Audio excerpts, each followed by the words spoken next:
Is there such a thing as moral pollution? That's one of the topics I take up in my book, In Defense of Nature.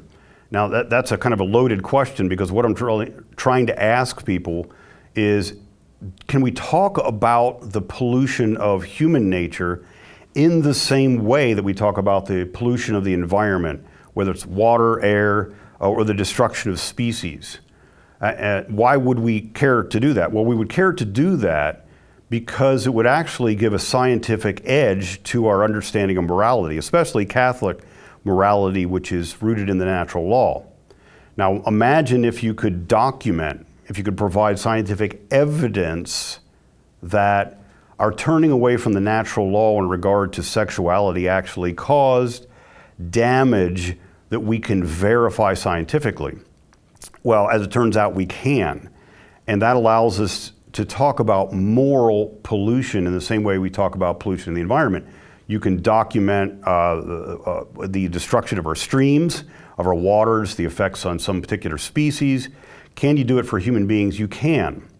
And so, for example, can we have something like a sexual pollution? Well, there's so many articles now on the destructiveness to human beings on internet porn. And they aren't coming out from the Catholic Church. They're coming out from researchers in psychology that don't have any kind of an axe to grind. They're just finding so many people who are severely depressed, who are literally sexually dysfunctional, who are suicidal, who have been made radically antisocial, and who want out. They realize that something is drastically wrong with their nature. Now, this isn't good news, obviously, but there's a good thing to it. It's that they're providing evidence of what the church has said all along.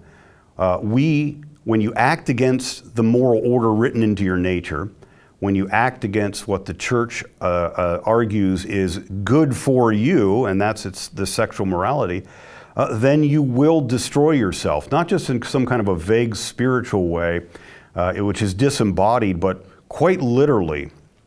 Human beings are being destroyed by sexual pollution with pornography in the same way and just as badly as streams and rivers are by industrial waste.